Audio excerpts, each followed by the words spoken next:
السلام علیکم ورحمۃ اللہ وبرکاتہ. اہلاً و سہلاً و مرحبا. آپ سب کو یہاں ویلکم کرتی ہوں. اللہ سبحانہ وتعالیٰ کا شکر ادا کرتی ہوں کہ جس نے ہمیں پھر سے یہاں جمع ہونے کا موقع عطا کیا ہے. اللہ سبحانہ وتعالیٰ ہم سب پر اپنی رحمتیں اور برکتیں نازل فرماتا رہے اور ہمیں کووڈ کے فتنوں اور مشکلات سے بچا کر رکھے آئندہ بھی، تاکہ ہم اس کے راہ میں دوڑ سکیں اور اپنی آزادیوں کو اللہ کی خاطر استعمال کر سکیں اور ہمارا رخ مسجدوں کی طرف ہو. الحمدللہ کہ رمضان کی آمد ہے اور اس لیے اللہ کا شکر ادا کرتے ہیں کہ رمضان کے آنے سے پہلے اللہ سبحانہ وتعالیٰ نے ہمارے لیے راستے کھول دیے ہیں اکٹھے ہونے کے. تو انشاءاللہ مجھے امید ہے کہ اللہ تعالیٰ کی رحمت سے ہم سب رمضان کی برکتوں اور رمضان کے مہینے میں اللہ کی طرف سے آنے والی رحمتوں سے بھرپور فائدہ اٹھائیں گے انشاءاللہ. تو آج ہم رمضان سے متعلق ہی کچھ یاد تازہ کرتے ہیں اور دیکھتے ہیں کہ اللہ رب العزت نے ہمیں اپنے کلام میں اس خاص مہینے کے بارے میں کیا کچھ بتایا ہے. تو آئیے ہم شروع کرتے ہیں آیات الصیام کی تفسیر. نحمدہ ونصلی علی رسولہ الکریم، اما بعد فاعوذ باللہ من الشیطان الرجیم. بسم اللہ الرحمن الرحیم. رب اشرح لی صدری ویسر لی امری واحلل عقدۃ من لسانی یفقہوا قولی. یا ایہا الذین آمنوا کتب علیکم الصیام کما کتب علی الذین من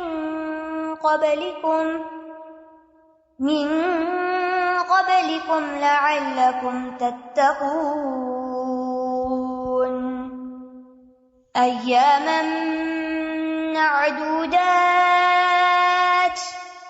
فمن كان منكم مريضا أو على سفر فعدة من أيام أخر وعلى الذين يطيقونه فدية طعام مسكين فمن تطوع خيرا فهو خير له وَأَن تَصُومُوا خَيْرٌ لَكُمْ إِن كُنتُمْ تَعْلَمُونَ.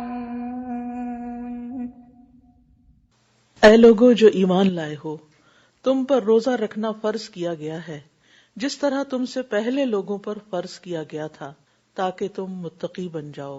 گنتی کے چند دن ہیں، پھر جو کوئی تم میں سے بیمار ہو یا سفر پر ہو تو دوسرے دنوں سے تعداد پوری کر لے. اور جو لوگ مشکل سے روزہ رکھنے کی طاقت رکھتے ہیں وہ ایک مسکین کا کھانا فدیے میں دے دیں. پس جو کوئی خوشی سے نیکی کرے تو وہ اسی کے لیے بہتر ہے، اور یہ کہ تم روزہ رکھو یہ تمہارے حق میں بہتر ہے اگر تم علم رکھتے ہو. روزہ ایک عبادت ہے اور عبادت بندوں پر اللہ کا حق ہے. اللہ سبحانہ تعالیٰ نے ہمیں پیدا کیا، وہی ہمارا خالق، مالک، رازق ہے، اسی کی طرف ہم نے لوٹ کر جانا ہے. اللہ سبحانہ تعالیٰ نے ہمیں دنیا میں بھیجنے کے بعد جو ہماری تخلیق کا مقصد بتایا وہ ہے کہ ہم اسی کی عبادت کریں. وما خلقت الجن والانس الا لیعبدون، کہ میں نے جنوں اور انسانوں کو صرف اپنی عبادت کے لیے پیدا کیا ہے. اللہ کی عبادت کے لیے صرف چند ریچولز کو ادا کرنا کافی نہیں، بلکہ اس کے لیے محبت، خضوع یعنی عاجزی، اخلاص اور احسان ضروری ہے. یعنی ہماری عبادتوں کے اندر محبت بھی ہو، اللہ سبحانہ تعالیٰ کے آگے عاجزی بھی ہو، اس میں اخلاص بھی ہو، اور وہ عبادت احسان کے درجے پر بھی ہو. وہ عبادت محض عبادت نہ ہو بلکہ بہت خوبصورت عمل بن جائے. تو حقیقی عبادت وہی ہوتی ہے جس میں انسان اللہ تعالیٰ کے حکم کے آگے جھک جاتا ہے کہ اے میرے رب، تو میرا خالق ہے، تو ہی میرا مالک ہے، تو ہی میرا رازق ہے، میں تیرا بندہ ہوں، میں تیرے حکم کے آگے جھک رہا ہوں. میں اپنی مرضی، اپنی خواہش اور اپنے دل کی چاہت کو ایک طرف چھوڑ کر تیری چاہت کے آگے جھک رہا ہوں. اور جب تک یہ محبت شامل نہ ہو اس وقت تک عبادت کا لطف اور عبادت کا بھرپور فائدہ انسان نہیں اٹھا سکتا. ہم دیکھتے ہیں کہ ہمارے دین میں عبادات کی مختلف اقسام ہیں. کچھ عبادات مال سے متعلق ہیں اور کچھ عبادات بدن سے متعلق ہیں. تو مالی عبادات اور بدنی عبادات، اور کچھ دونوں پر ہی مشتمل ہیں، یعنی کچھ میں مال اور بدن کی مشقت دونوں ہی شامل ہیں. کچھ عبادات ایسی ہیں جن میں انسان کو صرف اللہ کے حکم کے آگے رک جانا ہوتا ہے، کچھ کرنا نہیں ہوتا، بس جہاں ہمیں سٹاپ لگایا گیا وہاں ہم رک جائیں. کہیں پر امتحان میں اللہ کی رضا پر راضی ہو جانا ہی عبادت ہوتا ہے. کسی آزمائش کے وقت، کسی تکلیف کے وقت، کسی دکھ درد کے وقت شکوہ نہ کرنا، پریشان نہ ہونا، اللہ کی رضا کے آگے اپنے آپ کو جھکا دینا، یہ بھی عبادت ہوتا ہے. کچھ لوگوں کے لیے مال خرچ کرنا مشکل ہوتا ہے، لیکن کچھ کے لیے مال خرچ کرنا آسان ہے لیکن جسمانی مشقت مشکل ہوتی ہے. کچھ لوگ اس کے برعکس ہوتے ہیں. کچھ لوگوں کے لیے اپنی پسندیدہ چیز، اپنا پسندیدہ کام چھوڑنا مشکل ہوتا ہے، اور کچھ لوگوں کے لیے یہ بہت آسان ہوتا ہے. اسی وجہ سے آپ دیکھتے ہیں کہ اللہ سبحانہ وتعالی نے مختلف طرح کی عبادات رکھی ہیں تاکہ سبھی کا امتحان ہو جائے. یعنی ہمیں جو چیزیں آسان لگتی ہیں وہ بھی ہم کر لیں، اور جو چیزیں ہمیں مشکل لگتی ہیں وہ بھی ہم کریں، کیونکہ عبادت کی اصل اطاعت ہے. عبادت میں اصل کام اللہ کی بات ماننا ہے، اللہ سبحانہ وتعالی کے حکم کے آگے سر جھکانا ہے.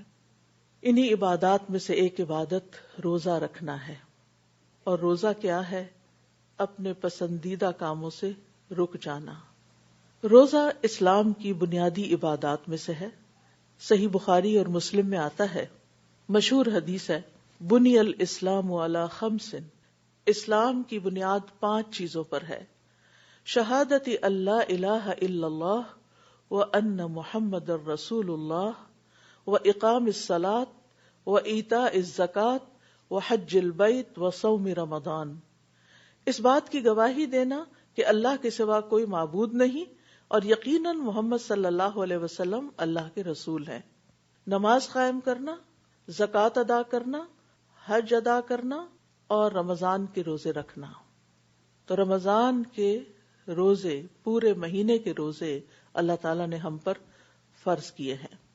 سورۃ البقرہ میں اللہ سبحانہ وتعالیٰ نے اہل ایمان کو بہت سے احکامات دیے ہیں، جن میں سے ایک حکم روزے سے متعلق ہے.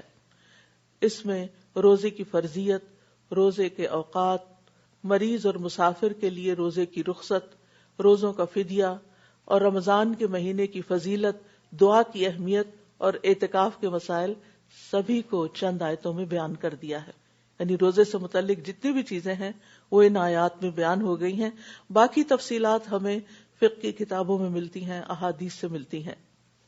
روزے کی فرضیت کا جب حکم دیا گیا تو اللہ سبحانہ وتعالیٰ نے یا ایھا الذین آمنوا کہہ کے پکارا. اللہ سبحانہ وتعالیٰ نے قرآن مجید میں مختلف لوگوں کو مختلف طرح سے پکارا ہے. اللہ تعالیٰ نے یا بنی اسرائیل کہہ کے بنی اسرائیل کو پکارا، یا اہل الکتاب کہہ کے اہل کتاب کو، یہود و نصارہ کو پکارا، یا ایھا الناس کہہ کے تمام انسانوں کو پکارا. اسی طرح انبیاء کو بھی یا نوح، یا ابراہیم، یا موسیٰ، اور رسول اللہ صلی اللہ علیہ وسلم کو یا ایھا الرسول کہہ کے پکارا، اور ہم سب کو یا ایھا الذین آمنوا کہہ کے پکارا. اور یہ کتنا خوبصورت ٹائٹل ہے کہ ہمارا ذکر ایمان کے ساتھ ہوا ہے. یا ایھا الذین آمنوا، اے لوگو جو ایمان لے آئے ہو، جو مان گئے ہو، جنہوں نے اللہ سبحانہ وتعالی اور اس کے رسول اور ان کی طرف سے آنے والی تعلیمات پہ لبیک کہہ دیا ہے، جنہوں نے اپنے آپ کو اللہ کے آگے جھکا دیا ہے. اور پھر جب کوئی حکم خاص ہوتا ہے تو اس کے لیے پکار بھی خاص ہوتی ہے. اس لیے یا ایھا الذین آمنوا کہہ کے یہاں پر اللہ سبحانہ وتعالیٰ نے ہماری توجہ اس اہم حکم کی طرف مبذول کی ہے. ابن مسعود کہتے ہیں جب آپ کو اللہ یا ایھا الذین آمنوا کہہ کے پکارے، یا آپ اللہ تعالیٰ کو یا ایھا الذین آمنوا فرماتے ہوئے سنیں تو اپنے کانوں کو اس حکم کی طرف لگا دیں، توجہ کریں، اس کو غور سے سنیں، کیونکہ یا تو وہ کوئی خیر کا کام ہوگا، کوئی نیکی کا کام ہوگا، تمہارے فائدے کا کام ہوگا جس کا اللہ تعالیٰ تمہیں حکم دے رہا ہوگا، یا پھر وہ کوئی ایسا کام ہوگا جس سے اللہ تعالیٰ تمہیں منع فرما رہا ہوگا. تو دونوں صورتوں میں اللہ تعالیٰ کی پکار کے آگے جھک جانا ہی عبادت ہے، یہی بندگی ہے. تو یا ایھا الذین آمنوا، اے لوگو جو ایمان لائے ہو، کتب علیکم الصیام، تم پر روزے فرض کر دیے گئے ہیں. کتبہ کا معنی ہوتا ہے کتبہ سے لکھ دینا، اور لکھی ہوئی چیز جو ہوتی ہے وہ ایک پکی بات ہوتی ہے. ایک ہوتی ہے زبان سے کہی بھی، اور ایک ہوتی ہے زبان سے کہنے کے ساتھ ساتھ لکھ کر کسی کو کچھ دینا. تو کتبہ یعنی تمہارے لیے لکھ دیا گیا، مراد ہے تم پر فرض کر دیا گیا. اور فرض کرنے والا کون ہے؟ اللہ رب العزت. اللہ سبحانہ تعالیٰ نے تم پر فرض کیا ہے. کیا؟ الصیام. الصیام جو ہے یہ سام یصوم کا مصدر ہے. جیسے قام یقوم کا مصدر قیام، تو سام یصوم کا مصدر صیام. یہ صوم کی جمع نہیں ہے، کیونکہ بہت سے لوگ اس کو مغالطے میں صوم کی جمع سمجھتے ہیں. صوم بھی مصدر ہے اور صیام بھی مصدر ہے، مراد ہے روزہ رکھنا. صوم اصل میں کہتے ہیں کسی بھی کام سے رک جانا، چاہے کھانا پینا ہو یا بات چیت کرنی ہو یا چلنا پھرنا ہو. اسی لیے گھوڑا چلنے سے یا چارہ کھانے سے رکا ہوا ہو تو اس کو فرس صائم کہتے ہیں. فرس صائم جو گھوڑا چلے نہ، چلنے میں مشکل کرے، چارہ ڈالے تو کھائے نہ، رکا ہوا ہو. گھوڑے کے لیے لفظ صائم استعمال ہوتا ہے، اسی سے نام بھی صائمہ رکھتے ہیں. خیر ہم تو روزہ دار کے معنوں میں رکھتے ہیں. اسی طرح جب ہوا رک جاتی ہے تو اس وقت بھی اس کو صوم کہتے ہیں. اسی طرح خاموشی کو بھی صوم کہتے ہیں، یعنی انسان جب بولنے سے رک جاتا ہے. اور اسی لیے اللہ سبحانہ تعالیٰ نے مریم علیہ السلام کو یہ حکم دیا تھا کہ جب لوگ تم سے اس بچے کے بارے میں، عیسیٰ علیہ السلام کے بارے میں سوال کریں کہ بچہ کہاں سے آیا، کیونکہ تم تو شادی شدہ بھی نہیں، تو اس وقت تم کیا کہنا؟ انی نذرت للرحمن صوما، میں نے رحمان کے لیے روزے کی نظر مانی. اور ان کی شریعت میں چپ کا روزہ بھی ہوتا تھا. فلن اکلم اليوم انسیا، آج میں کسی انسان سے بات نہیں کر سکتی کیونکہ میں روزے سے ہوں. جب تم خاموش رہو گی تو مسئلہ حل ہو جائے گا. اب دیکھیے کہ بہت سے الزامات اور بہت سے اعتراضات کا جواب خاموشی ہوتا ہے. انی نذرت للرحمن صوما، اللہ کی خاطر چپ ہوں. بعض اوقات ایسا ہوتا ہے نا کہ کوئی شخص آپ کے اوپر خواہ مخواہ کی باتیں کر رہا ہوتا ہے، آپ کو برا بھلا کہہ رہا ہوتا ہے، آپ کو ستا رہا ہوتا ہے، اور آپ کو معلوم ہوتا ہے کہ اگر میں یہاں بولی تو بہت بڑا فتنہ پڑ جائے گا اور بولنے سے مسئلہ حل ہونے کی بجائے اور بگڑ جائے گا. تو پھر آپ کو کیا بہتر لگتا ہے؟ صوم. اور یہی ٹیکنیک یہاں بیان کی گئی حضرت مریم کے لیے کہ جب لوگ بہت بری بھلی باتیں کریں گے تو پھر اگر وہ اپنے آپ کو ڈیفینڈ کریں بھی تو ان کی سنے گا کون؟ تو بہتر یہی ہے کہ اللہ کی خاطر خاموشی اختیار کر لی جائے، اللہ تعالیٰ خود دفاع کرے گا. اور ایسا ہی ہوتا ہے کہ جب انسان اللہ کی خاطر چپ ہو جاتا ہے، صبر کر لیتا ہے، تو اللہ سبحانہ وتعالیٰ کسی اور کو بلوا دیتا ہے. کوئی اور آپ کے حق میں اٹھ جاتا ہے اور کوئی اور آپ کا دفاع کرنے لگتا ہے. یہ تو اللہ کا کام ہے نا، جب آپ اللہ کے لیے خاموشی اختیار کرتے ہیں. للرحمن صوما. تو یہاں پر مریم علیہ السلام نے گفتگو سے خاموش رہنے کی نظر مان لی تھی، لیکن ہماری شریعت میں اب یہ روزہ نہیں ہوتا، یعنی خاموشی کا روزہ نہیں ہے. ادروائز اگر کوئی خاموش رہنا چاہے تو خاموشی پسندیدہ چیز ہے فضول باتیں کرنے سے. لیکن یہاں جو رمضان کے روزے ہیں ان میں روزہ کہتے ہیں مفطرات، یعنی جو چیزیں روزے کو توڑنے والی ہیں ان سے رکنا ایک نیت کے ساتھ، یعنی نیت اور ارادے کے ساتھ صبح صادق سے سورج غروب ہونے تک، صبح صادق سے سورج غروب ہونے تک کھانے پینے اور جماع سے رکنے کا نام صوم ہے. اللہ سبحانہ تعالیٰ نے مسلمانوں پر رمضان کے مہینے کے روزے شعبان 2 ہجری میں فرض کیے تھے. اس سے پہلے روزہ اس طریقے پر فرض نہیں تھا. نبی صلی اللہ علیہ وسلم نے رمضان کے روزوں کو اسلام کے 5 ارکان میں سے ایک رکن شمار کیا ہے. روزے کی جو فرضیت ہے یہ بھی بتدریج ہوئی ہے، سٹیپ بائی سٹیپ. سب سے پہلے مسلمانوں کو ہر مہینے میں 3 دن روزے رکھنے کا حکم تھا، اور اسی طرح عاشورہ کا روزہ. پھر اس کے بعد جب یہ روزے فرض ہو گئے، یعنی رمضان کا مہینہ پورا اس کام کے لیے منتخب کر لیا گیا، تو پھر اس مہینے کے روزے فرض کر دیے گئے اور وہ منسوخ کر دیے گئے. لیکن پھر بھی رعایت رکھی گئی ابتدا میں، اور وہ رعایت کیا تھی کہ جو لوگ روزے کو برداشت کرنے کی طاقت رکھتے ہوں، پھر اگر روزہ نہ رکھنا چاہیں تو ہر روزے کے بدلے مسکین کو کھانا کھلا دیں. اور بعد میں دوسرا حکم نازل ہوا اور یہ عام رعایت منسوخ ہو گئی، لیکن مسافر اور جو بیمار ہے یا حاملہ ہے، ایسی خواتین جو دودھ پلا رہی ہوں یا حمل کے زمانے سے گزر رہی ہوں، یا وہ لوگ جو انتہائی بوڑھے ہو چکے ہوں یا ایسی بیماری کا شکار ہو چکے ہوں کہ جن میں روزہ نقصان دے سکتا ہو، تو ان کے لیے یہ حکم پھر بھی باقی رہا کہ وہ روزہ رکھنے کی بجائے اس کے بدلے میں فدیہ ادا کر دیں. اور اگر کوئی ایسا مریض ہے کہ جو رمضان میں روزہ وقتی طور پر نہیں رکھ سکتا لیکن بعد میں وہ صحت مند ہو جاتا ہے، تو اس کے لیے کیا حکم ہے کہ وہ اپنے روزوں کی قضا دے دے.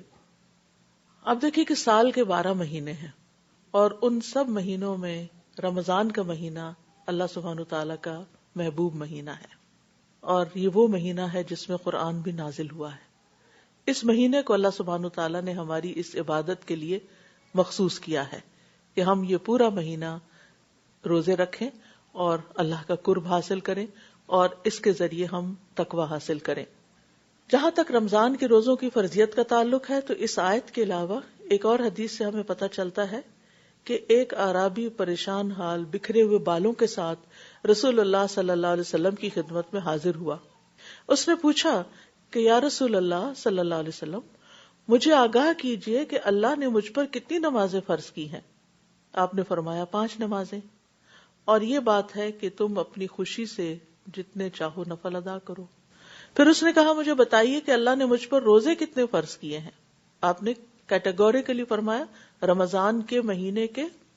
ہاں، یہ اور بات ہے کہ تم اپنی خوشی سے کچھ اور روزے رکھ لو، یعنی نفلی روزے رکھ لو.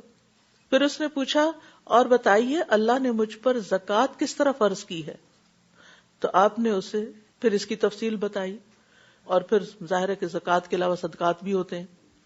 تو اس اعرابی نے کہا اس ذات کی قسم جس نے آپ کو عزت دی ہے، نہ میں اس میں سے جو اللہ نے مجھ پر فرض کیا ہے کچھ بڑھاؤں گا اور نہ ہی اس میں سے کچھ گھٹاؤں گا، نہ میں اس میں زیادہ کروں گا نہ میں اس سے کم کروں گا. اس پر رسول اللہ صلی اللہ علیہ وسلم نے فرمایا اگر اس نے سچ کہا تو یہ فلاح پا گیا، اور فرمایا اگر سچ کہا تو جنت میں جائے گا. یعنی جو انسان صحیح طریقے سے اپنے ان فرائض کو پورا کر لیتا ہے تو وہ اللہ تعالی کی رضا کا مستحق ہو جاتا ہے اور اس کے لیے جنت کا وعدہ ہے. اب یہاں پر یہ فرمایا گیا کہ یا ایھا الذین آمنوا کتب علیکم الصیام، تم پر روزے رکھنا فرض کیا گیا. آگے فرمایا کما کتب علی الذین من قبلکم، جیسے ان لوگوں پر فرض کیا گیا تھا جو تم سے پہلے تھے. اس میں تخصیص نہیں کی گئی کہ کون سے لوگ، کون پہلے، کیا اہل کتاب کے لوگ یا اس سے بھی پہلے کے لوگ. تو حقیقت یہ ہے کہ یہ جو اسلام کی بنیادی تعلیمات ہیں، یہ 5 بیسک پلرز جو ہیں، یہ ابتدا سے ہی ہیں. یعنی شہادتین، توحید اور رسالت کے اوپر ایمان لانے کا حکم جو ہے، یہ ہر پیغمبر کی بنیادی دعوت کا ایک اصول رہا ہے. ہر نبی نے آ کر لوگوں کو ایک اللہ کی عبادت کی طرف بلایا، لا الہ الا اللہ، اور پھر رسالت میں جو بھی اس وقت کا رسول ہوتا تھا اس پر ایمان لانا فرض ہوتا تھا. جب دین مکمل ہو گیا اور آخری نبی رسول اللہ صلی اللہ علیہ وسلم تشریف لائے تو پھر لا الہ الا اللہ محمد الرسول اللہ کہہ کے قیامت تک اسلام میں داخل ہونے کا طریقہ بتا دیا گیا. جب تک کوئی یہ دونوں حصے نہیں پڑھتا مسلمان نہیں کہلاتا. اگر کوئی یہ کہے کہ میں لا الہ الا اللہ کہتا ہوں لیکن محمد الرسول اللہ نہیں مانتا تو وہ مسلمان شمار نہیں ہوگا. اگر وہ روزے بھی رکھے نمازیں بھی پڑھے تو اس کی کوئی عبادت قبول نہیں جب تک وہ محمد الرسول اللہ نہ کہے. یہ ایمان لانا ضروری، یہ بنیادی عقائد میں سے ہے. پھر اس کے بعد آپ دیکھیے کہ جہاں تک نماز کا تعلق ہے تو نماز بھی ابتدا سے ہی چلی آ رہی ہے، اور اس میں ہم دیکھتے ہیں کہ حضرت اسماعیل کے بارے میں آتا ہے کان یأمر اہلہ بالصلاۃ والزکاۃ، کہ وہ اپنے گھر والوں کو نماز اور زکوٰۃ کا بھی حکم دیتے تھے. تو اس سے یہ پتہ چلتا ہے کہ نماز بھی تھی اور زکوٰۃ بھی تھی. اور ابراہیم علیہ السلام نے جو اللہ سبحانہ وتعالیٰ کا گھر تعمیر کیا اور اللہ تعالیٰ نے ان کو حکم دیا کہ وہ اذن فی الناس بالحج، کہ لوگوں کو حج کے لیے بلائیے، تو اس سے یہ پتہ چلتا ہے کہ اس سے پہلے بھی خانہ کعبہ موجود تھا، کیونکہ انہی بنیادوں پر اس کو اٹھایا گیا تھا. اور اس کے بعد باضابطہ حج ہوا، اور تمام انبیاء کے بارے میں آتا ہے کہ وہ اس گھر کی زیارت کرتے رہے. اور مسجد خیف کے بارے میں بھی آتا ہے کہ وہاں بھی بہت سے انبیاء نے نماز ادا کی. تو اس سے پتہ چلتا ہے کہ یہ عبادت صرف ہم پر فرض نہیں ہوئی بلکہ پچھلی امتوں پر بھی فرض رہی ہے، اور یہ بنیادی عبادتوں میں سے بھی ہے. لیکن اب سوال یہ پیدا ہوتا ہے کہ کیا ہمارا روزہ حکم، وقت اور مدت کے اعتبار سے انہی کی طرح ہے یا صرف حکم میں مماثلت ہے؟ تو بات یہ ہے کہ حکم میں مماثلت، یعنی جیسا ان کو حکم دیا گیا تھا کہ روزے رکھو، ایسے ہی ہمیں بھی حکم دیا گیا. باقی جو فقہی تفصیلات ہوتی ہیں، فروعات ہوتی ہیں، وہ ہر شریعت میں اپنی اپنی ہوتی ہیں. ایک حدیث اس بات کی بہت اچھی طرح وضاحت کرتی ہے کہ پچھلی امتوں میں عبادات کے اعتبار سے کیا تعلیمات تھیں. نبی صلی اللہ علیہ وسلم نے فرمایا، مسند احمد کی روایت ہے، یحییٰ علیہ السلام نے بیت المقدس میں بنی اسرائیل کو جمع کیا، حتیٰ کہ جب مسجد بھر گئی تو وہ ایک ٹیلے پر بیٹھ گئے، بس اللہ کی حمد و ثنا بیان کی اور فرمایا، بے شک اللہ عز و جل نے مجھے 5 باتوں کے متعلق حکم دیا ہے کہ میں خود بھی ان پر عمل کروں اور تمہیں بھی ان پر عمل کرنے کا حکم دوں. ان میں سے سب سے پہلی چیز یہ ہے کہ تم صرف اللہ کی عبادت کرو اور اس کے ساتھ کسی کو شریک نہ ٹھہراؤ. اب یہ یحییٰ علیہ السلام اپنی قوم کو کہہ رہے ہیں. دوسری چیز، میں تمہیں نماز کا حکم دیتا ہوں. تیسری چیز، میں تمہیں روزوں کا حکم دیتا ہوں. یہاں بھی آپ دیکھیے کہ یحییٰ علیہ السلام کے دور میں بھی روزے تھے، کیونکہ اس کی مثال اس شخص کی سی ہے جو بھری محفل میں مسک کی ایک شیشی لے کر آئے اور سب کو اس مسک کی مہک کا احساس ہو، اور اللہ کے نزدیک روزہ دار کے منہ کی بو مسک کی مہک سے بھی زیادہ عمدہ ہوتی ہے. اب یہ ہمارے ہاں بھی یہ حدیث موجود ہے، اور یہی بات یحییٰ علیہ السلام بھی فرما رہے ہیں اپنی قوم کو. نمبر 4، میں تمہیں صدقہ کرنے کا حکم دیتا ہوں. اور نمبر 5، میں تمہیں کثرت کے ساتھ اللہ عز و جل کا ذکر کرنے کا حکم دیتا ہوں. اب یہ ہے کہ کیا اتنا ہی کافی نہیں تھا، یا ایھا الذین آمنوا کتب علیکم الصیام لعلکم تتقون، اتنا بھی کہہ دیا جاتا. لیکن یہ کیوں کہا گیا کما کتب علی الذین من قبلکم، ایسے ہی فرض ہے جیسے تم سے پہلی امتوں پر فرض تھا. یعنی یہ ایک سوال پیدا ہوتا ہے نا کہ پچھلی امتوں کا ذکر کیوں کیا گیا. تو بعض علماء کہتے ہیں کہ اس امت کو شوق دلانا مقصود تھا کہ وہ پچھلے لوگ یہ نیکی کرتے رہے، تم پیچھے نہ رہ جانا، تم بھی اس نیکی میں برابر کے شریک ہو. کیونکہ ان شریعتوں اور احکام میں یہ حکم موجود تھا اور یہ ہماری شریعت میں بھی موجود ہے. اور پھر یہ ہے کہ یہ کوئی ایسی چیز نہیں کہ جو بوجھل ہو. یعنی ایک احساس ہوتا ہے نا جب روزے کا سنتا ہے انسان کہ پورا مہینہ دن میں کچھ نہیں کھانا پینا، کیونکہ ہمیں سب سے زیادہ مرغوب چیز جو ہے وہ کھانا پینا ہی ہوتا ہے، اور دن میں کئی بار کھانا. پہلے تو ہوتا تھا صبح شام لوگ کھاتے تھے، پھر دوپہر کا ایڈ ہوا، اور اب تو 6 دفعہ کھانے کا فلسفہ شروع ہو گیا. تو بہرحال جو کہ کھانے سے رکنا واقعی ایک بہت بڑا جہاد بن نفس ہے، اس لیے یہاں پر امت کو شوق دلایا گیا کہ یہ کوئی مشکل کام نہیں ہے یا ایسا کام نہیں جو تم پہلی دفعہ کرو گے، بلکہ یہ تو شروع سے ہوتا چلا آیا ہے. اور اس سے اس عبادت کی اہمیت مقصود ہے. جب بھی کسی کو کہا جاتا ہے کہ تم یہ کام کر لو، تم سے پہلے فلاں اور فلاں اور فلاں بھی یہ کر چکا ہے، تو انسان کے اندر آتا ہے اچھا اوروں نے بھی کیا ہوا ہے تو میں کیوں پیچھے رہوں، مجھے بھی کرنا ہے. یعنی اس سے ایک شوق بڑھتا ہے. اور ویسے بھی یہ ہے کہ ہر امت کے نیک صالح متقی لوگوں کا یہ طریقہ کار رہا ہے کہ وہ تقوی کے لیے، اللہ کی عبادت کے لیے روزے کا طریقہ اختیار کرتے رہے. اور پھر روزے کا مقصد بتا دیا گیا کہ روزہ تم پر فرض کیوں کیا جا رہا ہے، لعلکم تتقون، اس لیے تاکہ تم متقی بن جاؤ. تمہارے اندر تقوی پیدا ہو. لعل جو ہے یہاں علت بیان کرنے کے لیے آیا ہے، یعنی روزے کی فرضیت اور حکمت بتائی جا رہی ہے کہ وہ ہے اللہ کا تقوی اختیار کرنا، تقوی کا حصول. اور یہی اس کی شرعی حکمت ہے کہ روزے کے نتیجے میں، یعنی روزے کا آؤٹ کم کیا ہو. یعنی جب انسان کوئی کام کرتا ہے تو پھر اس کا آؤٹ کم بھی دیکھتا ہے کہ مجھے ملے گا کیا. تو آخرت کے فائدے تو ہیں ہی، دنیا کے بھی کچھ فائدے ہیں، اور یہ کہ انسان دنیا میں تقوی کے ساتھ زندگی بسر کرتا ہے. تقوی کیا ہے؟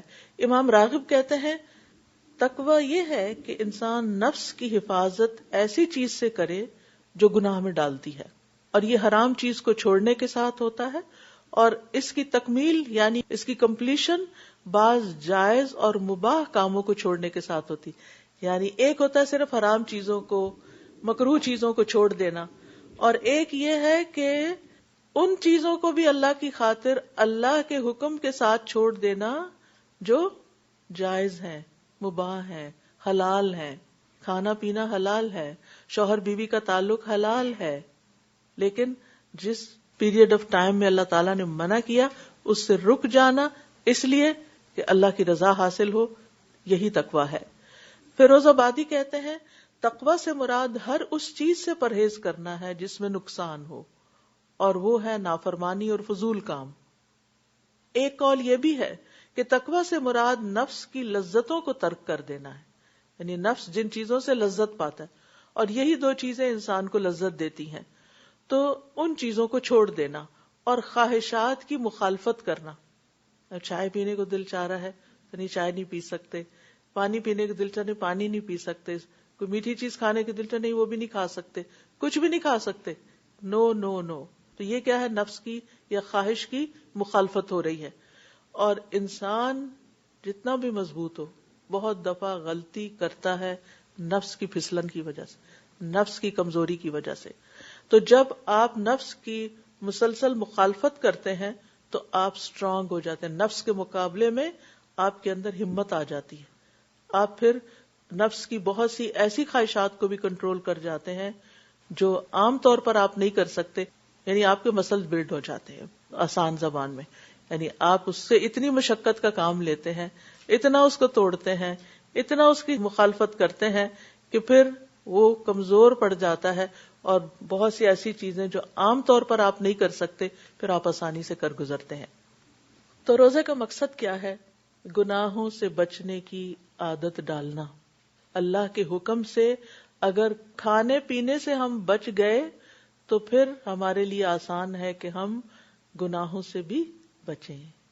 لعلکم تتقون، یعنی اللہ تعالیٰ نے روزہ اس لیے فرض نہیں کیا کہ وہ ہمیں کسی مشقت میں ڈالے یا ہم سے کوئی بدلہ لے کسی چیز کا، نہیں، بلکہ ہمیں اپنے آپ پر ضبط اور کنٹرول اور ایک ڈسپلن پیدا کرنے کے لیے اور اس کی عادت ڈالنے کے لیے ہے. اور پھر آپ دیکھیے کہ انسان جب دنیا میں نفس پہ کنٹرول کر لیتا ہے، گناہوں سے بچ جاتا ہے، تو اس کے نتیجے میں اس کو جو ریوارڈ ملتا ہے وہ ہے آخرت کے عذاب سے بچنا. کیونکہ روزہ ایک ڈھال ہے، جہنم سے، آگ سے ایک ڈھال ہے. دنیا میں گناہوں سے بچانے کا ذریعہ ہے اور آخرت میں آگ سے بچانے کا ذریعہ ہے. تو یہاں کا بچاؤ وہاں آگ سے بچنے کے کام آئے گا. پھر اسی طرح اس کے سائیڈ بینیفٹس کیا ہیں کہ انسان کو کچھ بیماریوں سے نجات مل جاتی ہے، اس کا جسم ڈیٹاکس ہو جاتا ہے، کچھ بچاؤ کے علاوہ تحفظ بھی ہو جاتا ہے، امیونٹی بوسٹ کرتی ہے جو بعض اوقات ایسے کھانے سے یا بے وقت کھانے سے یا غلط چیزیں کھانے سے انسان کے اندر طرح طرح کی بیماریاں جنم لیتی ہیں. اسی طرح انسان بد اخلاقیوں سے بچتا ہے، کیونکہ انسان سوچتا ہے کہ میں تو روزے سے ہوں، میں تو ایسی بات نہیں کر سکتا، میں یہ لڑائی جھگڑا نہیں کر سکتا. رسول اللہ صلی اللہ علیہ وسلم نے فرمایا روزہ گناہوں کی ایک ڈھال ہے، اگر کوئی روزے سے ہو تو اسے فحش گوئی نہیں کرنی چاہیے. ایسا شخص نہ شور مچائے، یعنی کہ نہ کوئی فضول بات کرے، فحش کلامی نہ کرے، بے حیائی کی بات نہ کرے، اور چیخے چلائے بھی نہیں. یہ ہم خواتین کے لیے خاص طور پر قابل ذکر بات ہے یا نوٹ کرنے کے قابل ہے، کیونکہ بعض اوقات روزے کی حالت میں کمزوری ہوتی ہے یا کام زیادہ ہو جاتا ہے یا نیند کم ہوتی ہے تو انسان کے اندر چڑچڑاپن آتا ہے. اگر بچے تنگ کریں یا میاں کوئی ایسی فرمائش کر دے جو پوری کرنا مشکل ہو تو انسان ایک دم بسٹ ہو جاتا ہے یا اونچی آواز میں جواب دینے لگتا ہے. تو ایسی صورت میں روزہ جو ہے وہ انسان کو ان چیزوں میں بھی، ان عادتوں میں بھی اس کو کام ڈاؤن کر دیتا ہے کہ ایسا نہیں کرنا، شور نہیں کرنا. فرمایا اگر کوئی شخص اس کو گالی دے یا لڑنا چاہے تو اس کا جواب صرف یہ ہو کہ میں ایک روزہ دار آدمی ہوں، میں روزے سے ہوں، میں لڑائی نہیں کر سکتا. تو اس سے آپ دیکھیے کہ انشاءاللہ کتنی عادتوں کی اصلاح ہو جائے گی. پورے 1 مہینے تک ایک تربیتی کورس چل رہا ہے، ایک ٹریننگ پیریڈ چل رہا ہے جس کی وجہ سے انسان اپنے آپ کو ڈسپلن کر لیتا ہے. رسول اللہ صلی اللہ علیہ وسلم نے فرمایا روزہ صرف کھانا پینا چھوڑنے کا نام نہیں بلکہ روزہ تو ہر لغو اور رفث یعنی ہر بے فائدہ بیہودہ کام اور جنسی خواہشات پر مبنی حرکات اور کلام سے بچنے کا نام ہے. لہٰذا اگر کوئی تمہیں دوران روزہ گالی دے یا جہالت کی باتیں کرے، فضول باتیں کرے، تو اس سے کہہ دو کہ میں تو روزہ دار ہوں. تو روزہ ہمارے اندر تقویٰ پیدا کرتا ہے. تقویٰ کے بے شمار فائدے ہیں. اگر آپ قرآن مجید کھولیں تو آپ حیران ہوں گے کہ شاید سب سے زیادہ جس صفت کا مومنوں کے لیے ذکر آتا ہے وہ تقویٰ ہی ہے.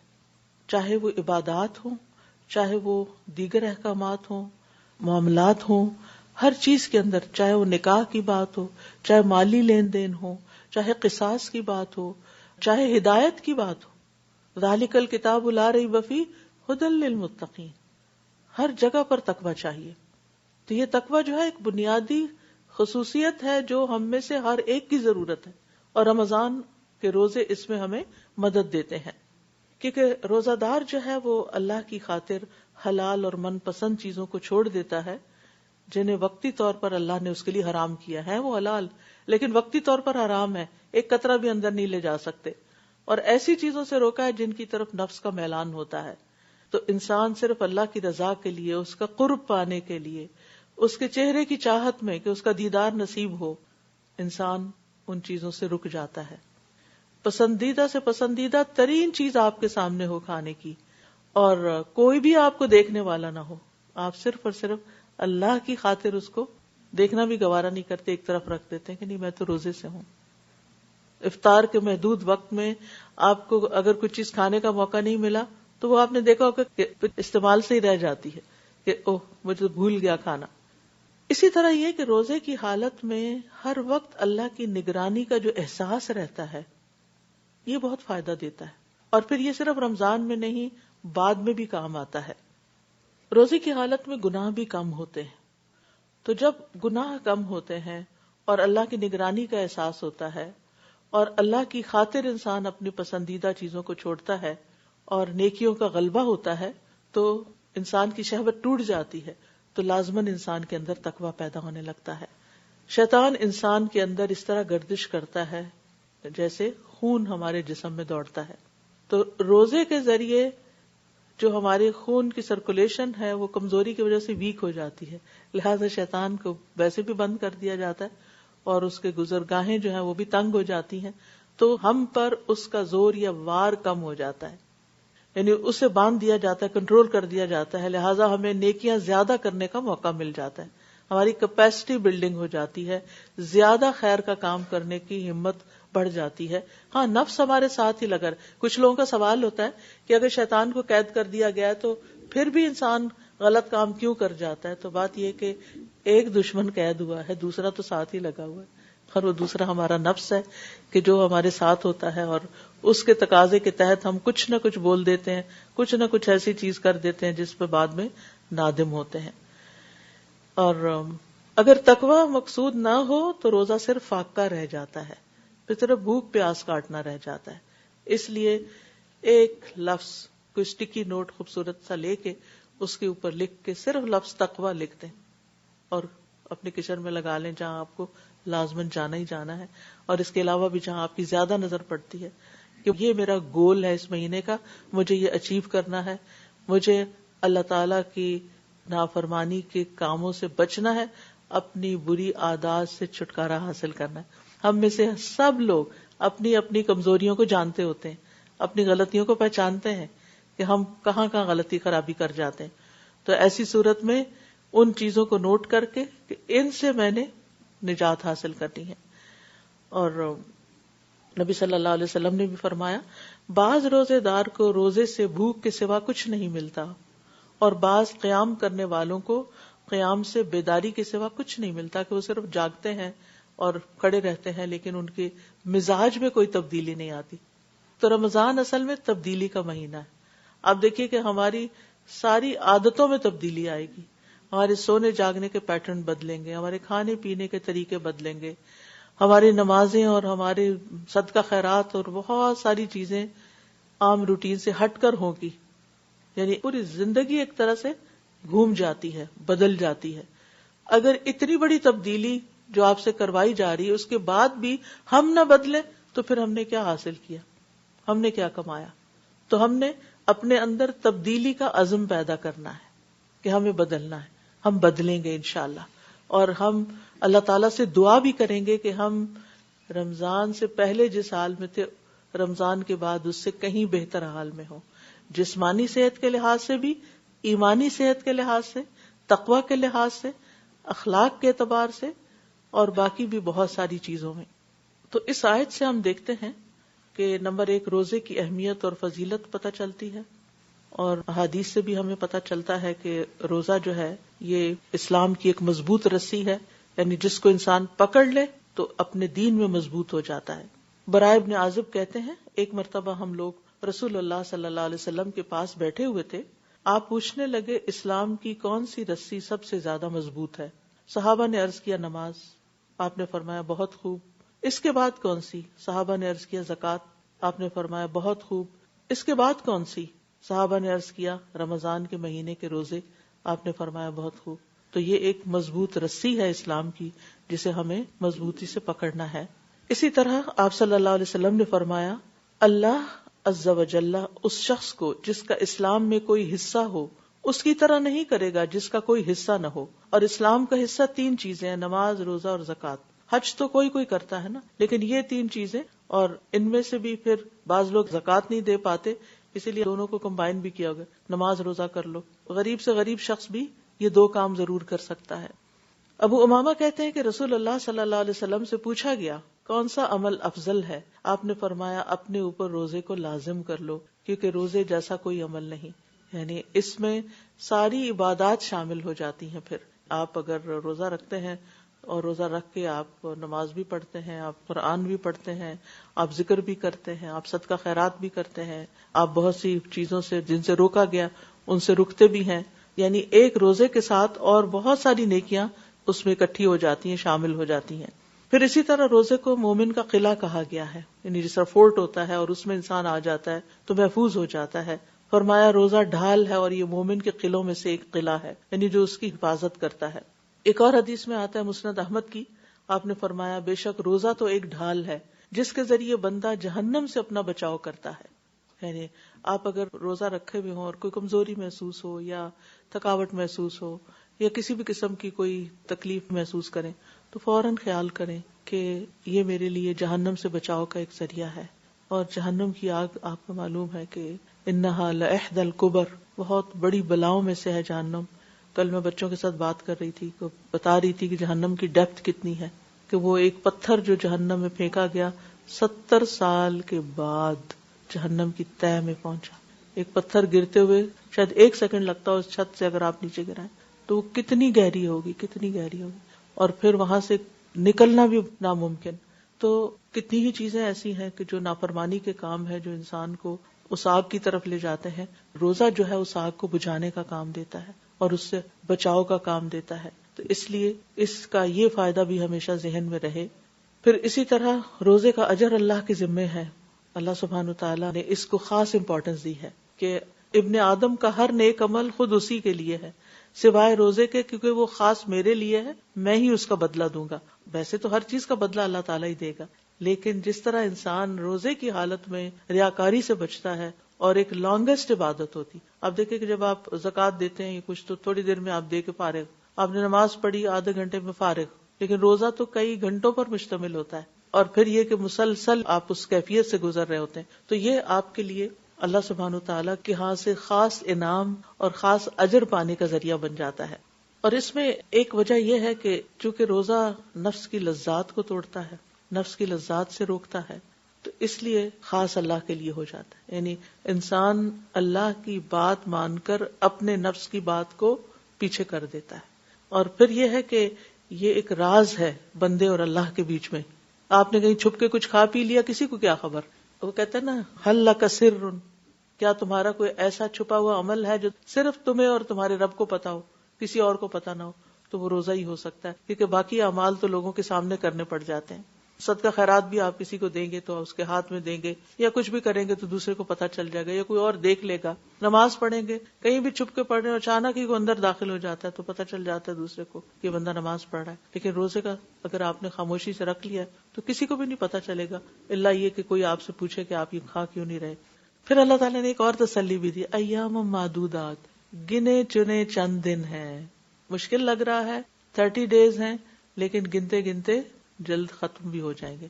پہلے روزے سے ہی کاؤنٹ ڈاؤن شروع ہو جاتا ہے اور پتہ ہی نہیں چلتا. اور پھر جب ختم ہوتے ہیں روزے تو پھر دل چاہتا ہے کہ کاش سارا سال ہی روزے رہتے.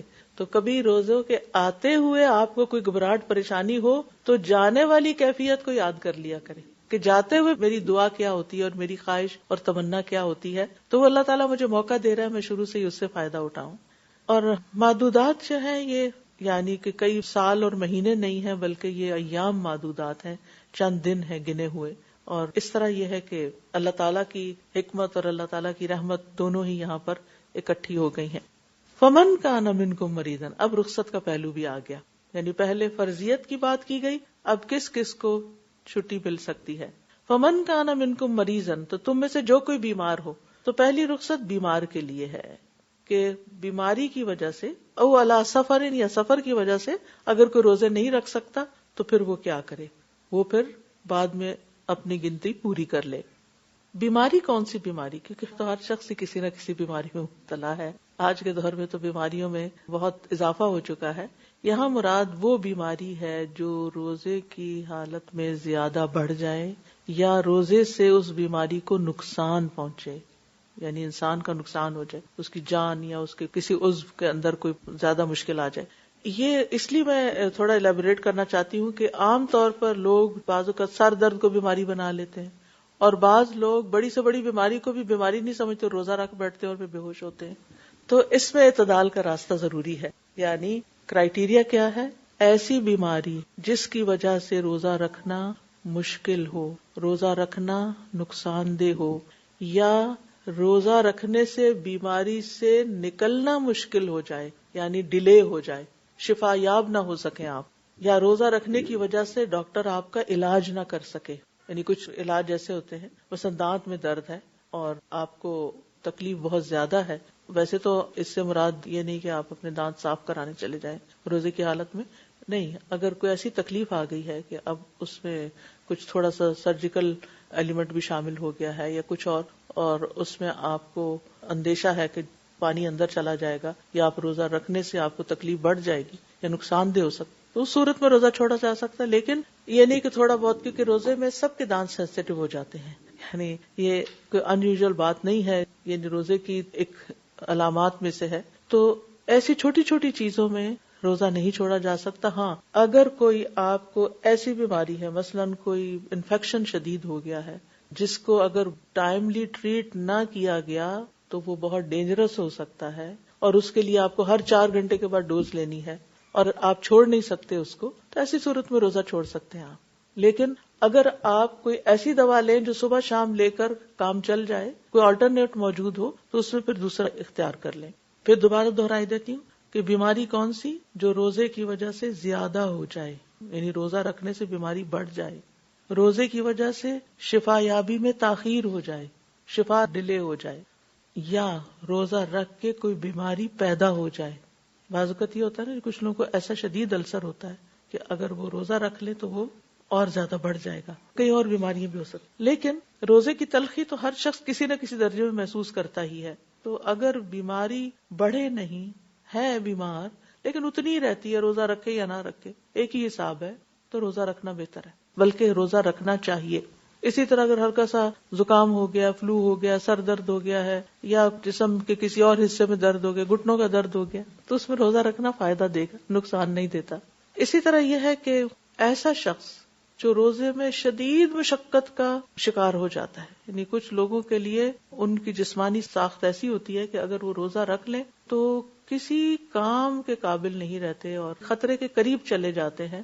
تو ایسی صورت میں یعنی ان کے لیے مستحب ہے اگر وہ روزہ رکھ لیں یہ سوچ کے کہ اگر بہت زیادہ حالت خراب ہو گئی تو میں روزہ پھر کھول لوں گا، یعنی پھر وہ توڑنے میں نہیں آئے گا بلکہ وہ مشروط نیت کے ساتھ ہی روزہ رکھیں گے. تو ایسی صورت میں بھی اگر کوئی شخص سمجھتا ہے کہ مجھے نقصان نہیں ہوتا لیکن میں بہت زیادہ ایگزاسٹ ہو جاتا ہوں تو روزہ رکھنا جو ہے یہ بہتر ہے، کیونکہ لا عدل لہ، روزے جیسی کوئی اور چیز ہے نہیں. لیکن اگر کوئی بیمار ہے اور اس کی بیماری بڑھ گئی تو ایسی صورت میں پھر روزہ رکھنا حرام بھی ہے، یعنی اپنے آپ کو نقصان دینے کی ہمیں اجازت نہیں ہے. پھر بوڑھے شخص کے لیے بھی رخصت ہے، لیکن سب بوڑھے ایک جیسے نہیں ہوتے. کچھ لوگ اچھی خاصی ایج کے ہوتے ہیں لیکن روزہ ان کو کچھ بھی نہیں کہتا. میری والدہ محترمہ ماشاءاللہ 78 ایئرس کی تھی جب وہ فوت ہوئی، اور جس ہفتے میں وہ فوت ہوئی اس ہفتے انہوں نے ایام 20 کے روزے اس شک میں تھی کہ پتہ نہیں داخل ہو گئے یا نہیں، ایک دن پہلے سے ہی رکھ لیا. اور ہر مہینے اسی طرح گرمی ہو سردی ہو انہوں نے یہ روزے رکھنے ہی رکھنے.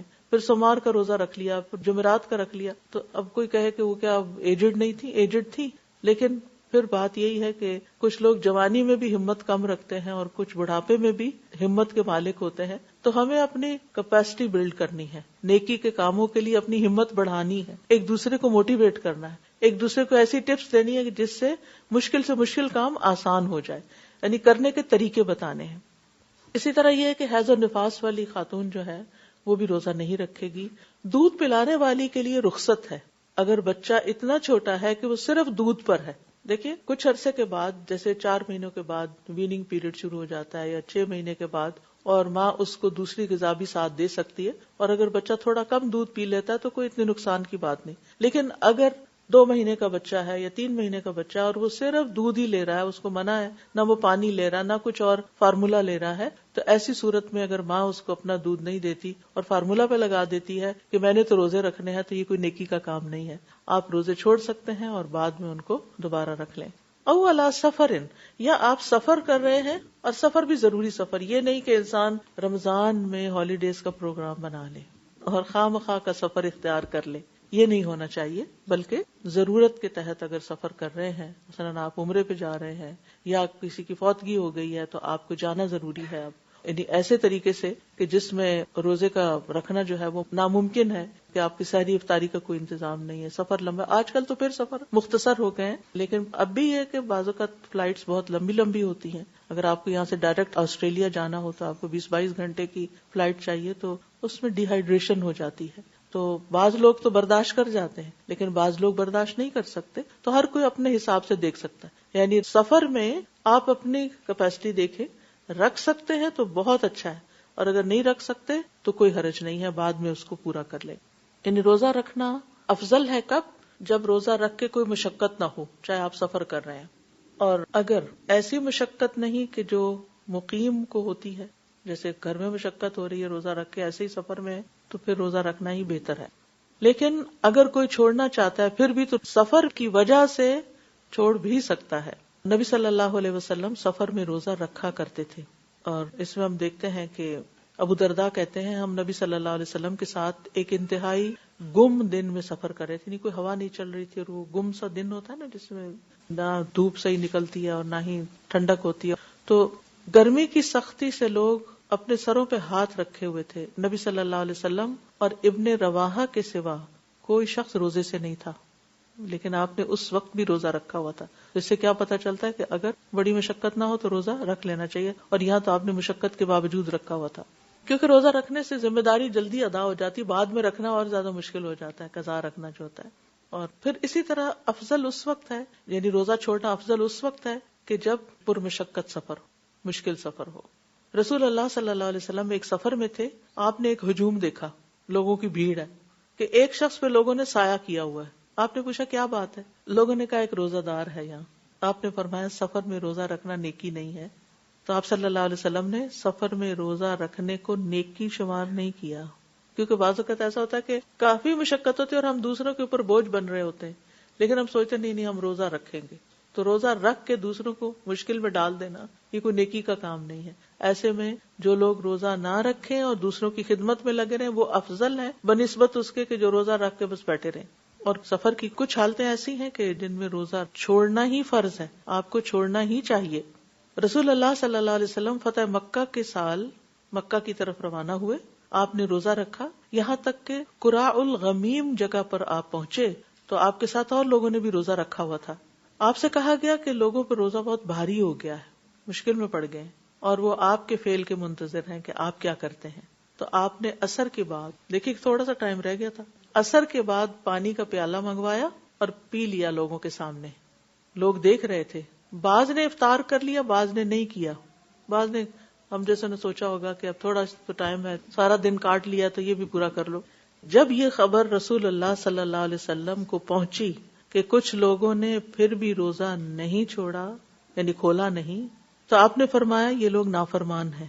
یعنی نبی صلی اللہ علیہ وسلم نے اگر کھولیا تو آپ ان سے زیادہ نیک تو نہیں ہو سکتے. تو کسی حرام کام کو کرنا یا فرض کام کو چھوڑ دینا یہ نافرمانی ہوتی ہے. اور یہاں پر نبی صلی اللہ علیہ وسلم نے ایک کام یعنی روزہ کھولا تھا تو چاہیے تھا کہ سب دیکھ کر ویسا ہی عمل کر لیتے. اب یہ ہے کہ اگر کوئی بیمار ہے یا مسافر ہے تو پھر کیا کرے؟ فَعِدَّةٌ مِّنْ أَيَّامٍ أُخَرَ، دوسرے دنوں سے گنتی پوری کر لے. یعنی قضا رکھنا ضروری ہے سوائے ان بیماروں کے جو دائمی مریض ہوں، کبھی ٹھیک ہی نہ ہو، پھر وہ فدیہ دیں گے. تو اب یہ ہے کہ جتنے دن آپ کا روزہ چھوٹے گا، جیسے پیریڈز والی خواتین ہیں یا کوئی وقتی بیماری آ گئی ہے، کوئی سفر آ گیا ہے، 2 دن روزہ چھوڑ دیا آپ نے، تو جو ہی رمضان ختم ہو جائے تو اس وقت آپ روزہ رکھ کر اپنی گنتی پوری کریں. اور دائمی بیمار جو ہیں وہ قضا کی بجائے رمضان میں ہی فدیہ دے دیں. پھر اسی طرح حائضہ عورت جو ہے وہ روزہ تو قضا کرے گی لیکن نماز کی قضا نہیں ہوگی، یعنی اس کی جو نمازیں چھوٹتی ہیں وہ نہیں. اور یہ بھی یاد رکھیے کہ اگلے سال کے روزوں کے آنے سے پہلے پہلے پچھلے روزے پورے کر لینے چاہیے، الا یہ کہ بہت زیادہ چھوٹے میں ہوں. ابو سلمہ کہتی ہیں میں نے عائشہ رضی اللہ تعالیٰ عنہ کو فرماتے ہوئے سنا کہ مجھ پر رمضان کے فوت شدہ روزے ہوتے تھے اور میں شعبان کے مہینے کے علاوہ قضا نہیں کر سکتی تھی. یحییٰ کہتے ہیں جو راوی ہیں کہ نبی صلی اللہ علیہ وسلم کی خدمت میں مشغول ہونے کی وجہ سے انہیں قضا کا وقت نہیں ملتا تھا. پھر فرمایا وَعَلَى الَّذِينَ يُطِيقُونَهُ فِدْيَةٌ طَعَامُ مِسْكِينٍ، اور وہ لوگ جو اس کی طاقت رکھتے ہوں وہ ایک مسکین کے کھانے کا فدیہ دے دیں. یہ جو آیت ہے اس کے 2 معنی کیے گئے. ٹھیک ہے، ایک یہ کہ یہ آیت منسوخ ہو چکی ہے کیونکہ بعد میں دوسرا حکم آگے آ گیا کہ اب فدیہ نہیں، اب روزہ ہی رکھنا ہوگا. وہ کہتے ہیں کہ ابتداء میں مسلمانوں کو رعایت دی گئی تھی کہ چاہے تو روزہ رکھ لیں چاہے تو فدیہ دے دیں، آپشن تھی آپ کے پاس. کیونکہ ابھی شروع تھا، کچھ لوگ اپنے آپ کو ڈسپلن نہیں کر پا رہے تھے تو رخصت دے دی گئی. لیکن بعد میں جو اگلی آیت میں آتا ہے فَمَنْ شَهِدَ مِنْكُمُ الشَّهْرَ فَلْيَصُمْهُ، کہ جو تم میں سے یہ مہینہ پائے اسے چاہیے کہ لازمی روزہ رکھے. تو اب یہ رخصت ختم ہو گئی فدیہ دینے والی، اور اکثر علماء نے یہی تفسیر کی ہے. سلمہ بن اکوع کہتے ہیں جب یہ آیت نازل ہوئی وَعَلَى الَّذِينَ يُطِيقُونَهُ، اور جو لوگ روزہ رکھنے کی طاقت رکھتے ہوں وہ روزے کے بدلے میں ایک مسکین کو کھانا کھلا دیں. جس آدمی کا روزہ چھوڑنے کا ارادہ ہوتا وہ فدیہ دے دیتا، یہاں تک کہ اس کے بعد والی آیت نازل ہوئی جس نے اس حکم کو منسوخ کر دیا. تو یہ ایک صحابی کا قول ہے. ٹھیک ہے. دوسرا معنی وَعَلَى الَّذِينَ يُطِيقُونَهُ، جو لوگ روزہ رکھنے کی طاقت نہ رکھتے ہوں. اب یہ نہ کدھر ہے؟ یہ باب افعال ہے، تھوڑا سا گرامیٹیکل ہے اس میں. باب افعال ہے اور باب افعال میں جو حمزہ ہوتا ہے وہ سلب کے لیے بھی آتا ہے. اطاق یطیق، باب افعال میں الف کا اضافہ ویسے تو تھا طاق یطیق. ٹھیک، تو یہ ہے اطاق یطیق. تو اطاق کا مطلب کیا ہے؟ جو روزہ نہ رکھ سکتا ہو. یعنی عربی زبان میں جب بیسک یا بنیادی حروف کے اندر کوئی حرف ایڈ ہو جاتا ہے تو معنی میں بھی تھوڑا فرق پڑ جاتا ہے. روٹ وہی ہوتا ہے لیکن حروف کی کمی بیشی سے معنی کے اندر بھی کمی بیشی ہو جاتی ہے. تو یطیقونہ کا مطلب کیا ہے کہ جو لوگ روزہ نہیں رکھ سکتے ان پہ روزہ رکھنا بھاری ہے، یعنی روزہ رکھنے میں ان کو تکلیف ہوتی ہے. اور اس سے مراد کون ہے؟ عمر رسیدہ مرد عورت، یعنی بہت بوڑھے، انتہائی بوڑھے جو طاقت ہی نہیں رکھتے. یا دائمی مریض کہ جو ٹھیک ہو ہی نہیں سکتے، تو ایسی صورت میں وہ ہر دن کے عوض ایک مسکین کو کھانا کھلائیں، یعنی ان پر روزانہ ایک مسکین کو کھانا کھلانا ہے ایک وقت کا. اگر 2 وقت کا کھلائیں تو بہت اچھا، سحری بھی کروا دیں، افطاری بھی کرا دیں. لیکن اگر 2 نہیں کر سکتے تو ایک وقت کا کھانا جیسا وہ خود کھاتے ہیں اسی طرح کا کھانا وہ دے دیں. پھر اسی طرح اس کا یہ مطلب نہیں کہ پورے مہینے کے بدلے ایک وقت کا کھانا دے، اس کا مطلب ہے کہ ہر روزے کے بدلے ایک کھانا دینا ہوگا. اور یہاں پر بتا دیا گیا کہ فدیہ دینا کس کو ہے. فدیہ تو طعام مسکین، مسکین کو دینا ہے. مسکین وہ ہوتا ہے جس کی بنیادی ضروریات پوری نہ ہوتی ہوں، جس کے پاس اتنا مال نہیں کہ وہ اس کی 1 سال کی ضروریات پوری کر دے. اس کو قرضہ لینا پڑتا ہے، اس کو کوئی مشکل پڑ جاتی ہے، فاقہ آ جاتا ہے. ایک شخص تھا، سال کے شروع میں مسکین نہیں تھا، بیچ میں بیماری آئی، اس کا اتنا خرچ ہو گیا کہ اب وہ محتاجوں کی صف میں شامل ہو گیا، تو وہ مسکین ہو گیا. تو بنیادی ضروریات کیا ہیں؟ کھانا پینا، لباس، چھت، ٹھیک ہے، یہ بنیادی ضروریات میں سے. ہوم لیس لوگ مسکین ہیں. اسی طرح جن کے پاس کھانے کو نہیں وہ مسکین ہے، اور جن کے پاس کپڑے پراپر نہیں ہے وہ مسکین ہے. یعنی مسکین جو ہے وہ ضرورت مند کو کہتے ہیں. ہاں، فقیر اور مسکین میں تھوڑا سا فرق ہے، یہ یاد رکھیے. فقیر وہ ہے جس کے پاس کچھ بھی نہیں ہے، خالی ہاتھ ہے. جیسے وہ بخاری کی ایک حدیث میں آتا نا کہ ایک شخص نے کہا کہ میرا نکاح پھر اس عورت سے کر دیجئے جو عورت اپنے آپ کو ہبہ کرنے کے لیے آئی تھی، تو آپ نے نہیں کرنا چاہیے اس سے شادی. تو ایک اور آدمی تھا وہاں مجلس میں، اس نے کہا میری شادی کر. آپ نے فرمایا تمہارے پاس مہر میں دینے کے لیے کیا؟ اس نے کہا کچھ بھی نہیں. آپ نے فرمایا کوئی لوہے کی انگوٹھی کا؟ وہ بھی نہیں ہے. اس نے کہا ایک کپڑا ہے میرے پاس. ان کا کہ کپڑے کا کیا کرو گے؟ یہ تم اوڑو گے یا اس کو دو گے؟ تو یہ تو مہر نہیں ہو سکتا. تو اس زمانے میں اور آج بھی آپ دیکھیں مختلف جگہوں پر ایسے لوگ موجود ہوتے ہیں جو اپنی بنیادی ضروریات پوری نہیں کر سکتے. پھر آپ دیکھیے کہ کچھ لوگ کچھ عرصہ پہلے، کووڈ سے پہلے تک اپنا گزارا کر لیتے تھے، لیکن مہنگائی کی شدت نے جو پوری دنیا کو اپنی لپیٹ میں لیا ہے، اس کی وجہ سے بیک ہوم بھی، یہاں بھی ایسے لوگ یعنی مشکل میں آ گئے ہیں کہ وہ اپنی بنیادی گروسری بھی نہیں کر سکتے. تو اگر آپ ان کو جانتے ہو، تو اگر آپ نے پورے مہینے روزے نہیں رکھنے تو رمضان کے شروع میں ہی آپ روزانہ کا حساب کر کے ان کو یا راشن دے دیں اور یا اس کے بدلے میں یعنی پیسے بھی دے سکتے ہیں تاکہ وہ اپنا کھانے پینے کا انتظام کر لیں. اور پھر یہ کھانا معروف کے مطابق ہو، جو ایک ایوریج درجے کا آپ اپنے لیے کھاتے پکاتے ہیں. یعنی دوپہر کا کھانا جیسے ہوتا ہے یا رات کا کھانا جو ہوتا ہے، یعنی اس کو باقاعدہ کھانا کہتے ہیں. انس بن مالک رضی اللہ تعالیٰ عنہ جن کی عمر 100 سال سے زیادہ ہو گئی تھی، وہ جو بہت عمر رسیدہ ہو گئے تو وہ اپنے روزے کے بدلے میں سالن روٹی کھلا دیا کرتے تھے کسی مسکین کو. اب ان کا سیٹ اپ اس طرح کا تھا کہ یعنی آبادیاں کم تھی، لوگ سب کو جانتے ہوتے تھے کون مسکین ہے، کون امیر ہے، کون غریب ہے، کون کیسا ہے. اس وقت مساکین کو بازو کا تلاش کرنا یا ان تک چیز پہنچانا بھی ایک مسئلہ ہو گیا. تو ایسی صورت میں انسان کو پھر ذرا تحقیق کرنے کی ضرورت ہے. فمن تطوع خیرا فہو خیر لہ، تو جو خوشی سے کوئی نیکی کرے تو وہ اس کے لیے زیادہ بہتر ہے. اللہ تعالیٰ اپنے بندوں کو ترغیب دے رہا ہے کہ نیکی کے اعمال کو زیادہ سے زیادہ کریں، یعنی کسی کے جبر اور زبردستی کے بغیر خوشی سے کام کریں. یعنی کوئی آپ کو مجبور کرنے والا نہ ہو، آپ اپنے دل کی خوشی سے نیکی کریں. یعنی ایک تو اسی آیت کے پچھلے حصے کے ساتھ تعلق ہے کہ ایک سے زیادہ مسکینوں کو کھلا دیں، اور دوسرا یہ ہے کہ روزہ بھی رکھیں بعد میں، اور ابھی اگر آپ کو چھوڑنے پڑ رہے ہیں تو ساتھ ساتھ مسکین کو کھانا بھی کھلا دیں کہ نہیں پتا زندگی کا پتہ نہیں کیا ہوتا ہے. تو ابھی ساتھ ہی یعنی سرجری کی ڈیٹ مل گئی آپ کو رمضان میں، اب آپ کو روزہ چھوڑنا پڑ رہا ہے اور آپ کو یہ بھی خوف خطرہ ہوتا ہی ہے سب کو. تو ویسے تو ہر انسان کو ہر وقت ہی تیار رہنا چاہیے، زندگی کا نہیں پتا، تو انسان کو یہ ہوتا ہے کہ چلے فدیہ بھی ساتھ ہی دے دوں.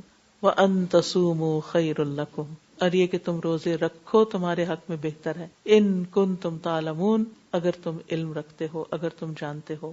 یعنی فرض روزہ رکھو یا نفلی روزے رکھو سال میں، روزہ رکھنا تمہارے حق میں بہتر ہے اگر تمہیں علم. تو علم والے جو ہیں وہ روزوں کی آمد سے خوش ہوتے ہیں کہ ہمیں نیکی کمانے کا موقع مل رہا ہے.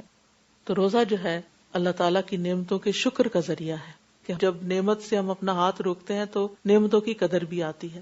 اپنے نفس کو قابو میں رکھنے کا ذریعہ ہے، اپنی خواہشات اور لذات کو کنٹرول کرنے کا ذریعہ ہے. روزے سے شیطان کی طاقت کمزور ہوتی ہے، روزے سے جسمانی صحت اچھی ہوتی ہے، روزے سے فقراء اور مساکین کی بھوک کا احساس ہوتا ہے.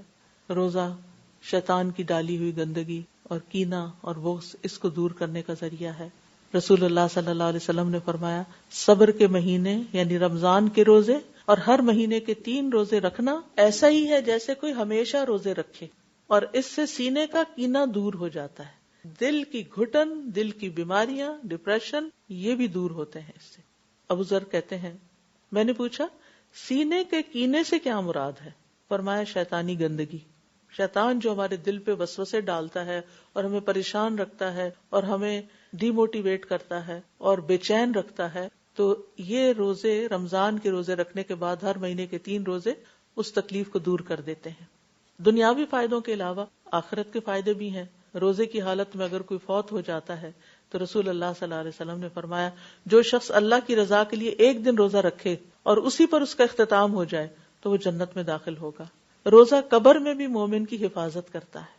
جب مومن کو قبر میں لٹایا جاتا ہے، نماز اس کے سرانے آ جاتی ہے، روزہ اس کے دائیں طرف آ جاتا ہے، زکوٰۃ اس کے بائیں طرف آ جاتی ہے، اور دیگر نیک کام، صدقہ خیرات وغیرہ اور لوگوں سے اچھائی کرنا اس کے پاؤں کی طرف آ جاتا ہے، تو پھر کسی طرف سے بھی اس پر عذاب نہیں آ سکتا۔ قیامت کے دن بھی روزہ سفارش کرے گا۔ تو اللہ تعالیٰ سے دعا ہے کہ اللہ تعالیٰ ہمیں بہترین طریقے سے روزہ رکھنے کی توفیق عطا فرمائے۔ اللہ سبحانہ وتعالیٰ ہمیں عمل کی توفیق عطا فرمائے۔ میں جانتی ہوں کہ ان میں سے بہت سی باتیں آپ کو پہلے سے معلوم ہوں گی، لیکن مقصد یہ ہے کہ معلوم ہونے کے باوجود بھی معلومات حافظے میں دھندلا جاتی ہیں، تو ہمیں شیشے بھی چمکانے پڑتے ہیں۔ اپنے دل کے آئینے کو بھی چمکانے کے لیے علم کی بارش سے اس کو دھونا بڑا ضروری ہوتا ہے۔ تو انشاءاللہ مجھے امید ہے کہ یہ رمضان آپ کے لیے بہت اچھا گزرے گا اور بہت اچھے طریقے سے آپ بہت خوشی کے ساتھ اور بہت نیت کی، بہت استحضار عربی میں کہتے ہیں، اردو میں کیا کہیں گے اس کو، یعنی اپنی نیت کو رینیو کرتے ہوئے اور اخلاص کے ساتھ اور تازہ کرتے ہوئے اور جذبے کے ساتھ اور محبت کے ساتھ اور شوق کے ساتھ اور اللہ کا حکم سمجھ کر اور تقویٰ کے حصول کے لیے انشاءاللہ آپ روزے رکھیں گے۔ اللہ سبحانہ وتعالیٰ اس کو قبول فرمائے۔